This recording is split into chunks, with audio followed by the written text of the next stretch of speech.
Hi everybody and welcome to the Mental Toughness and Body Show. My name is Rob Evans and I'm your weight loss coach, health strategist and internationally published author, helping take your life, your business, your health and fitness and your mindset from where you are to becoming unstoppable. And today I want to talk about your environment, and is your environment serving you to help you achieve everything that it is that you want to achieve in your life? I'm breaking it down into 4 components, and the first one I'm going to start with is physical. Now you could argue about any of these different ones in which order they go to, and I was tempted to put the one I'm going to talk to you about last first because I believe it overrides everything, will dictate how passionate you are about the others, but I'm going to do it in this order. So physical. So your physical environment, is it supporting you? What do I mean by that? Well, if you're living out of a cardboard box on a busy highway, that physical environment is not going to support you to be successful if every day you've got to do office work and you've got to, connect to Wi-Fi and have your laptop or your desktop or whatever and do a whole bunch of work and have Zoom calls and do all this type of stuff. I'm talking about, where is your physical place of work? Is it a productive area? Again, for instance, if you have a busy household and your office, in inverted commas, is at the kitchen the kitchen table, and you've got all this noise and distraction happening around you, I guarantee you that that is not conducive to the most productive version of you. Are you in a place that is appropriately climate controlled? If you're too cold, if you're too hot, if there's too much sunlight, if there's not enough sunlight, not enough natural sunlight coming in, consider all these different things, and is that the best place to support you?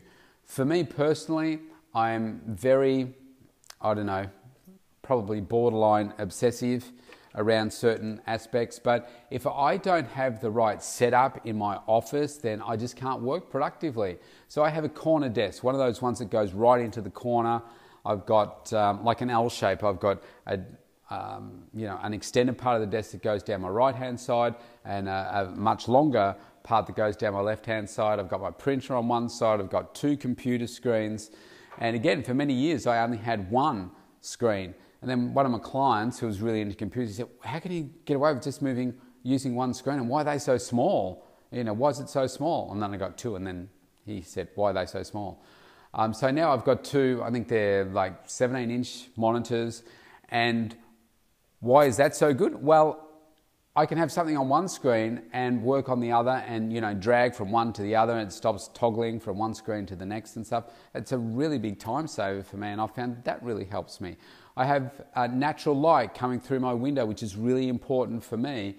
It's to help me, get that natural light into my eyes, because I have this congenital disease called, what's it called? Oh gosh, it's just escaped me. Keratoconus. And so it means I've got a lumpy cornea, and if I look at the computer screen for too long, like in a room, for instance, my eyes start to go all blurry, my contact lenses start to fog up, and I basically need to get out into natural light, wash my contact lenses, spend some time out there for it to, normalize again. So I find when I've got the natural light coming in, then I find that really helps me. So anyway, you've got the idea, but making sure that you do have that right physical environment around you. Now, the next one I'm going to talk about is relationships. So relationships are so important, aren't they? So you want to make sure that you have a relationship that is conducive to supporting what it is that you're doing, so that you can continue to strive for success, continue to achieve more and more and more. Now, my belief is that in a relationship, so like an intimate type relationship, you want to have your own separate lives. You want to be able to go off and do your own things, come back together and be magnificent together, but you also want to be supporting of each other in whatever the person's quest is. And I guess one of the things is that you need to be on the same page, have the same values and beliefs, so that if somebody's out there building a crime gang, for instance, and you're super conservative and don't like any of those aspects of what they're doing, then the relationship isn't going to work very well because, you might be, I don't know, let's just say that you're a minister, but your partner is out committing crimes every day. That is a complete clash, and there's going to be a problem there. So relationships, I believe, are the hardest things to be managing.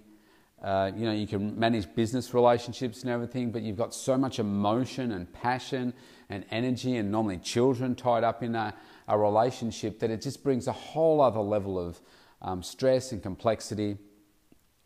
So you need to work on your communication constantly with your partner so that they understand what it is that you want to achieve, you understand what they want to achieve, you're supportive of each other, and it just works really, really well together. That's the type of environment that you want. Now, does it always happen that way? No. I've been in relationships before where that is not supported at all. And constantly, it's almost like you're wearing a weight or carrying an anchor where somebody is complaining about how early you work, complaining about how late you work, through the day complaining about you're not giving them enough of your time to them, or whatever context it is. And it has a definite impact on what it is that you're able to do. So for me personally, without getting too personal into it, so 18 months ago, I was in a relationship I'd left it, I was in it for 3 years, and beautiful, loving lady. There's still a lot of love from me to her, but it was like she was holding me back. And since leaving that relationship, the amount of pressure and stress that has been relieved from that relationship has been amazing. So this year, even though we've had COVID, I've achieved the best results for my business ever. I've achieved the most I've ever achieved in my business before. I've achieved greater financial results. I've achieved the best body that I've ever had. I've achieved a greater building of relationships with people, like business relationships and so forth. So I've just been able to do so much in a way that has been really rewarding for me, because I haven't felt that I've been constrained, always justifying every decision that I made to someone else who just didn't get what I did, just didn't understand that I needed to do this because it was part of my mission. And will I always do it this way? No, I won't. But this was really important for me to be able to do these things in my way and not have to justify it every single day. And there was a constant friction between what I wanted to do and what she wanted me to do. And so I like to get up early, like I'm talking like 20 past 4, 5 o'clock, get things done. Now, she was somebody that liked to sleep in. So even on a work day, she would get up maybe 2-3 hours later than I would. But then she said, well, I want to get up when you do so that we can have breakfast together and, do those things. So we would get up and we would spend some time talking, but she would want to spend a long time doing it. So if she was normally going to work at, 8 o'clock or 7:30 or something like that, she'd want to have like breakfast for a couple of hours. And it's like, I can't do that. This is my time when I'm most productive and I need to get moving. And when it got to the other end of the day, because I had such an early start in the day, there was a case of, okay, well, now that you've finished for the day, if I've, 9 o'clock, something like that, now you need to give me the next few hours because I'm a night bird, a night owl, and that's just what I need for me. And it's like, but I can't do that all the time because I get up so early and, you go back to sleep most times for a few hours. So of course, if I did that as well, then yes, I could have a few extra hours on the end of the day, but because I'm working such big days as well, then that makes it really hard. Now, what also didn't help was that she had a job that was not very fulfilling, and it was a go-nowhere kind of job, but she was using it as a stepping stone to, get another qualification. But she had too much time on her hands, essentially. So what that did was it caused her to put all this pressure onto me to deliver to her, because she wasn't getting what she needed in her life from those other areas of her life. Instead, she was looking to me to do that. And what that did was placed a huge pressure on me to not do what I wanted to do with my business and try and fill the gap that she had in her career, if you like, because she wasn't fulfilled with it. So everybody's situation is different. That's the way that I felt it. And you may have heard what I just said there and said that's completely unreasonable of me. But I can't tell you how that you should be living, how you should be running your relationships, how you should be raising your kids or anything like that. All I can do is say that you've got to listen to what it is that's happening within you and say, okay, does this fit with your values and beliefs? Does this fit with what it is that you want to achieve in your life? Is this consistent with the values of your partner as well? And I'm not suggesting that you just go out there and leave your partner by any stretch of the imagination. I worked so incredibly hard to try and make this relationship work, but it just wasn't going to. Would it in the future? Potentially. But there needs to be change, and probably some change on both sides in order for that to happen. Sometimes it just doesn't work. So for right now, I'm single and I'm absolutely thriving in my life. And because I haven't felt that pressure for the last 3 years or so of you need to do this for me. So that's a big one, okay? Making sure you've got the right environment in your relationships. A lot of the time it's like we're not great communicators. So, I work with so many different people and like thousands of people over the years, and everybody has the same things, okay? We all have stuff inside us that we never tell our partner.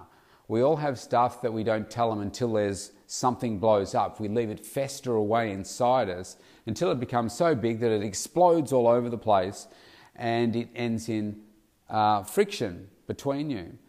My advice is you need to get it out of your head as quickly as possible so that you can become very, very clear on what it is that you want to yourself, and so that the other person or the other people in your life are really clear as well. The challenge that I have is also that, being the single dad, that I'm raising my two girls, and even though I do co-parent with them, with their mum, there's chunks of the week I have more of the time when they're with me, and I want to make sure that I can still be there as a dad, but I also have to keep those discussions going, saying that, okay, tonight I've got, I'm back to back from 4:30 till 9 p.m. tonight. So, we'll spend some time at the end of the night doing this. Let's spend some time together doing this.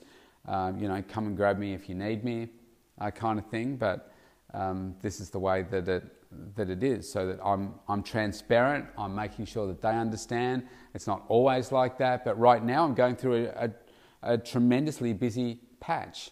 So I have to make sure that they understand it, so that they don't feel like I'm just not being a dad. Now, they may still feel elements of that. I don't feel great about it, because you do want to be there more for your kids, but I am also aware of this is really important for me in this time at, heading up to Christmas, that I'm just going to be extra busier. Let's move on to the third one, which is to do with your mental environment. This is a huge one. Your mindset is the environment that you create for your success. The questions that you ask yourself, what you think about from moment to moment, how focused you are, the drive that you have. You often need to go through and tidy that up. Like spring cleaning, you need to clean out those cluttered thoughts that you may have and say, okay, it's time to reset. So the way that I personally do this is to make sure that I've got these daily rituals that set me up for success. So either at the end of one day or the start of the next, I plan out exactly what are the outcomes that I want to achieve for today. So today I have 4 outcomes that I want to achieve. And so I write them down. I just record them in my app and I'll refer to it from time to time to make sure, okay, how am I going? And mark them off as I do them. And I go through that process every day. What does that do? It creates laser-like focus with my mindset to do these things today. So the next thing I do is then look at my calendar and schedule those items into my calendar to make sure that I blocked out the time to work on those things. Because trust me, if you don't schedule it, you won't work on it, it won't get done, and you'll just stay where you are. But when you start to do these things consistently, it creates the right mindset, that great mental environment to keep pushing you to success. So once I've done those things, I then go through what are the things that really set my mindset up well, getting me to focus, be strong. So I'll normally listen to a podcast or something. I might watch something, I'll listen to something, read something that's just giving me these uplifting, positive messages. Maybe there's some tools in there as well, some ideas from highly successful people. So people that are more successful than me, and I listen to those and think, okay, what can I learn from this? How can I take what that person has said today and implement that into my life? And so that's what I will do. And that really sets me up for the day. And then I'm sticking to my schedule, making sure that I'm doing all those things, looking for opportunities that I might need to go on tomorrow's, for instance. So yesterday I was doing a task where I thought, right, we're getting, we're about almost a month out from Christmas.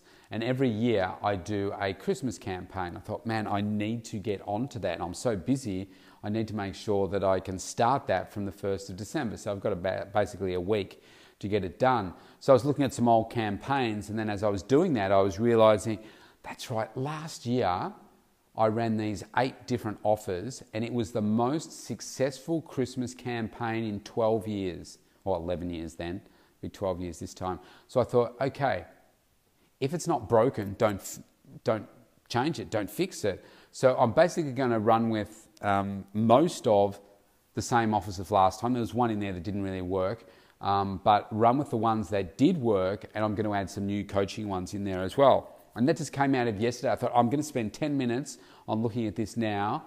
And I thought, okay, so that one is on my list of things to work on today. Now, it's going to take a little while because there's a number of different pages that need to, there's like about 10 pages that need to be updated. But it should be straightforward. So I look for those opportunities through the day as well. So it doesn't mean you have to get all those things done today, but it does mean that you're always thinking ahead. What's that next thing? What's that next thing? Continually working on that mindset, continuing to ask yourself the questions. How can I learn from this? How can I grow from this? What are the opportunities from this? What's next? The last one is your health and fitness. Now, I've put this last, and you could say, well, if your health and fitness is crap, then that doesn't create a great environment for any of those things that we just spoke about. So we need to make sure that we are always looking to optimize our health, our fitness, our strength, our vitality, our energy, and all of those things have a direct correlation to how well you're going to achieve what it is that you want to achieve.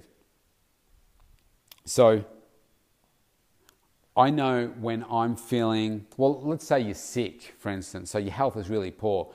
You're sick, you've got the cold, flu, coronavirus, whatever it is, and you're feeling bad, you're bedridden, okay? What's your focus like then? Really hazy. You don't want to eat the right things, you don't want to, you don't have the energy to maybe even get off the couch if you've got the flu. You're not focusing on what's that next big thing that you're going to drive in your business. You're not driving your relationships forward. You're not doing any of those things. What you're doing is you're treading water. You're just hoping that you can get through to the next day. So I know that's an extreme example of creating the right environment for your health and fitness. But again, this is something where you want to be focusing on it every day. How can I get better? What can I do differently? What is something that I can do today to make my body better than yesterday? And so I'm always looking to put the best supplements into my body, making sure that my food is right. So every single day for this year, I've tracked what it is that I've eaten, how many hours I've slept, how much water I've drunken, the mood I'm in, my energy level, so that I can assess what changes do I need to make, what tweaks can I make, what did I do yesterday that I could do better today. So yesterday I cleansed, and there are some opportunities yesterday where I thought, actually, I didn't have these particular snacks that I normally take. And that's what I think had an impact on me having a meal at dinner time, because I was just so hungry and I wasn't feeling completely balanced. So next week I say, okay, well, if I'm going to do this better next week, that's what I can learn from there. I had a lot of water. I had over 4 litres of water yesterday, so that was good. So I'm always looking for opportunities. Today I've got a workout to do. I'm doing it at lunchtime. I'm doing it at my old gym because it's opened again. And I'll be looking for opportunities today. Again, what can I do differently? So already today, my breakfast wasn't as big as it was 2 days ago. So it's like, okay, I can learn from that and say, okay, well, yeah, I need to make sure that I'm getting a full serve of my slow cooked beef in for breakfast that I have with my vegetables. So always looking for that opportunity to get better. Now,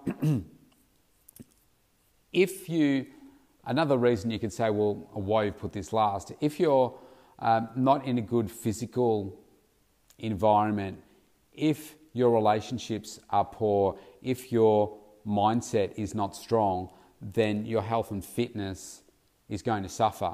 Vice versa, you could also say if your health and fitness isn't right, then those other things will suffer as well. But again, I don't think it's any mistake that me being single and now me having the best body ever, sometimes those relationships can hold you back in terms of what it is that you want to achieve for yourself in terms of your health and fitness. If this is the biggest challenge I think I see with many of my clients that are in relationships. The partner doesn't care about health, but you do. And they might be overweight and you're overweight, but you want to change, but they don't. How do you manage that? Well, if you're listening to my interview with Gillian Michaels, you'll hear me ask her that question. Unfortunately, there's not really an easy answer to it. What you can do is have a really clear discussion about what it is that you're working towards, why that's so important to you, and you can discuss the role that you would like them to play in your transformation. Perhaps, like for me personally, I'd love the person to come along that journey with me. But maybe that's not always possible because they're just not interested at all. So you may need to just go on that journey by yourself, and hopefully your partner will support you in what it is that you want to achieve. Because again, I think really important to make sure that you do have these separate lives, if you like, but when you come back together, that's when the magic still happens. But you need to be having these separate interests, and maybe yours is about body transformation and so forth, whereas theirs is not. Now, does that potentially provide some challenge down the track?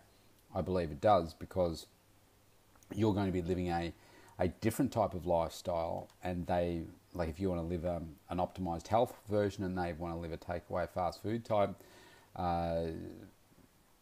lifestyle, then at some point that's going to cause some problems, I think. So my belief is trying to get the partner to come along with you on the journey, but it's not always possible.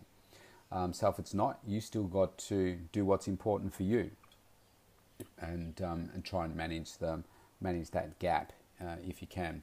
So super important, all of these aspects. You have to set yourself up in the right environment. And even though we've gone through COVID this year, it's provided me with a number of opportunities to set myself up in the right environment this year. from my physical environment to my mindset to my health and fitness to the way that I've wanted to connect more deeply with my business relationships. It's made the world of difference, and it all has come from me setting that right environment. I do strongly believe that you are a product of your environment, and if you don't have that right environment around you, you need to change. You need to look at what are other successful people doing in your field, who are the people that you admire, what do they do in these particular areas, and you might need to make some adjustments. If you want to achieve incredible success like these people that you admire and follow, then study them, understand what they do, be like them if that's what you want. But I guarantee you that they've created this ideal environment for themselves. If that means getting up super early and going to bed late, so like my coach, or one of my coaches, he gets up around 5 a.m. He'll go to bed 8:30, 9 o'clock at the latest. Me, right now, I'm getting up around 5 a.m. I'm going to bed. I try to get into bed by 9:30 or thereabouts and try and be asleep by 10 o'clock. I need to stay up a little bit longer because of my girls and depending on my schedule, so I can spend some more time with them. But I can tell you by 9:30 I'm shot. I'm really shot. I need to make sure that I'm getting my sleep. So you create your routine, follow those successful people, implement, change, focus, you will succeed. Your environment is so crucial. See you tomorrow.